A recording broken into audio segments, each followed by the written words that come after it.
Ketemu lagi di Hot Room. Segmen terakhir, Ibu Nia. Hanya mengurus satu candi aja, terlalu banyak kementerian terlibat. Kementerian Pariwisata, Kementerian Pendidikan dan Kebudayaan, BUMN, dan sekarang ikut lagi kementerian dipimpin oleh Pak Luhut. Solusinya gimana? Apakah Ibu setuju? Udah yang lain tarik semua kepada Kementerian Pariwisata. Yes or no? Kami tidak punya secara klaster tidak Ibu bisa. pribadi pendapatnya gimana? Pribadi.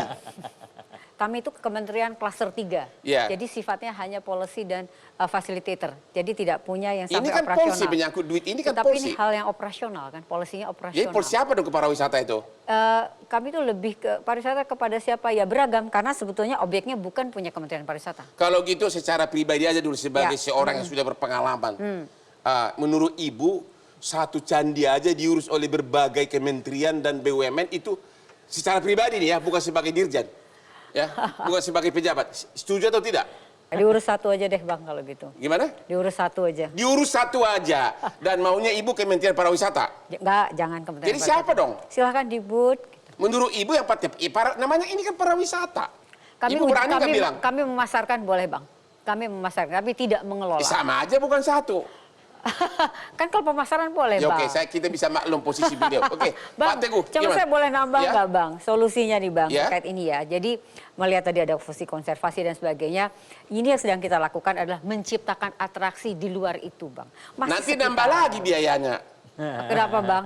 Oh tidak, ini Ya kan sekarang soal aja lain. tanpa atraksi 250.000. Kalau nanti ada jaipongan. Bukan Bang, yang tadi Pak Prof mengatakan, jadi kita siapkan itu di luar tuh ada virtualnya, ada penjelasan, ada storytelling. Jadi orang tuh sudah terinfo di dalam gitu loh Bang. Tidak harus Ya oke, jadi saran Ibu kalaupun Ada dikasih atraksi. 250 ada imbalannya lah gitu. Ada atraksinya. Ada Oke. atraksi lain. Pak Ya. Teguh, Iya, Pak. solusinya gimana ini? Solusinya adalah sekarang kita ambil benang merahnya adalah supaya candi itu tidak rusak kan. Ya. Nah, jadi setiap orang yang masuk pertama dibatasi. Jadi Ya.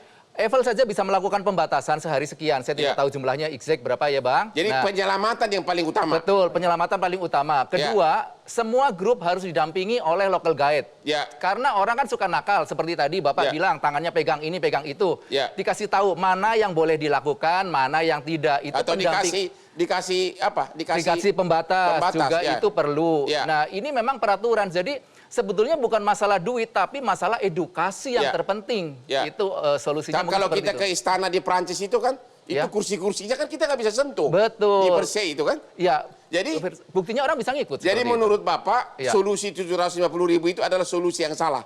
Solusi yang salah karena sebetulnya kita kan sedang mengedukasi masyarakat Ya. kenapa larinya ke duit.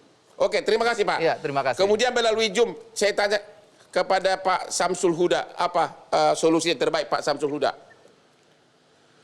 Semua saya setuju. Jadi terkait dengan ini cukup dilakukan pembatasan. Ya, Dan terkait dengan pembatasan mobilisasi wisatawan, jangan lalu ujung-ujungnya komersil. Dibatasi saja, disepakati sehari sekian dengan tata cara sekian, apa modelnya begini dan seterusnya. Sederhana sekali itu Bang Hotman. terima kasih. Saya Tidak terharu bisa sekali. Sekali lagi, Pak Hari, arkeolog, pembatasan. solusi terbaik bagaimana Pak Hari? Batalkan 750.000 atau bagaimana? Saya setuju dengan pembatasan pengunjung dalam setiap harinya. Kemudian untuk uang senilai itu sangat juga berdampak juga kepada masyarakat, ke pengunjung, karena kita sendiri juga ingin masyarakat itu mengenal, publik itu mengenal tentang budaya masa lalu. Kemudian saya juga ingin cerita bahwa tahun 1963 itu di Prancis itu pernah ada salah satu gua, situ ada gua prasejarah dengan lukisan yang sangat menarik sekali, kemudian rusak karena pariwisata, kemudian dibuat gua tiruan. Dan saya kira kalau untuk di Borobudur sendiri kita tidak bisa seperti itu, dan perlu selain dengan menaikkan harga perlu solusi lain, yaitu dengan inovasi, dengan menciptakan inovasi yang lain. Apalagi sekarang kan kita ada di digital, mungkin kita bisa membuat Candi Borobudur secara virtual, kemudian kita tampilkan di metaverse. Jadi dan kalau kita perhatikan di Instagram itu orang kalau berkunjung ke Prancis kan tidak perlu naik ke Menara Eiffel, cukup berfoto dari kejauhan juga bisa. Kalau ini bisa juga diterapkan di Candi Borobudur, tetapi ya itu harus ada edukasi ke masyarakat. Saya kira seperti itu. Terima kasih Pak Hari. Kemudian Pak Romo, apa solusi terbaik, terutama dari aspek keagamaan? Ya, terima kasih Bang. Menurut saya Bang, memang saya setuju sekali dengan pembatasan. Ya. Karena apa? Karena kita tahu candi itu adalah tempat yang sakral, Ya. tempat yang suci. Ya. Artinya apa? Kalau sekarang ini memang kalau dibuka seperti tahun-tahun sebelumnya, Ya. itu yang naik ke sana bukan untuk buat beribadah, Ya. tetapi mereka hanya untuk berpose aja, Ya. buat penuh Instagram, foto-foto, bahkan itu candi dinaikin, stupa Ya. didudukin dan lain sebagainya. Padahal di dalam stupa itu ada rupang Buddha Bang. Rupang Buddha yang bagi kami itu adalah simbol daripada guru. Kenapa nggak kami. protes selama ini? Kenapa? Kenapa nggak protes selama ini? Sudah kami sering mengatakan, kami sudah sering menyampaikan kepada terkait bahwasanya sebenarnya sangat disayangkan. Banyak yang buang sampah, puntung rokok dan lain sebagainya itu kan juga merusak keindahan candi. Anda melihat pengelolaan WTC apa namanya? TWC, Taman Candi. TWC kurang becus atau gimana? Iya, kalau bicara apa namanya pekerjaan, ya kita anggap oke lah, baik lah. Ya, kan Oke, tapi patung tempat Buddha didudukin oke itu. Nah, bukan. Maksudnya artinya sekarang ini kalau sekarang ini mau dibenahin, ini saatnya memang. Jadi artinya dibatasi. Kemudian tadi yang Pak Teguh katakan adalah ada yang memberikan edukasi. Ada tour guide lokalnya yang memberikan edukasi. Sehingga ini candi loh, ini tempat Jadi sakral, dari segi dibatasi. religi benar-benar tidak pantas dikomersilkan objek religi seperti ini. Setuju? Ya, setuju.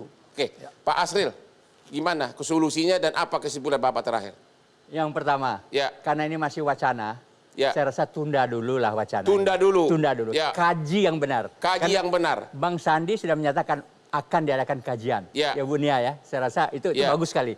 Kaji yang mendalam dan komprehensif. Ya. Sehingga menentukan apakah perlu naik atau tidak. Berapapun naiknya terserah. Tapi kaji dulu. Ya. Yang kedua, karena banyaknya kementerian tadi, saya lebih cenderung memang harus satu otorita lah di sana. Benar. Dan ini mau di bawah mana ya terserah nanti. Ya. Kenapa? Kalau tidak, masing-masing kementerian itu kan echonya ada. Ya. Ini dana saya mau saya serahkan tapi dimanfaatkan oleh kementerian lain. Benar. Ini jadi masalah. Ya. Tetapi juga kalaupun menjadi satu wacana atau otorita Ya. ataupun lembaga, institusi, ini juga harus menjadi wewenang sampai di mana. Ya. Karena yang tadi ada dana untuk konservasi cagar budayanya itu Ya. juga harus ke sana masuknya. Jadi Ya. bukan hanya untuk pariwisata saja, Ya. karena komprehensif.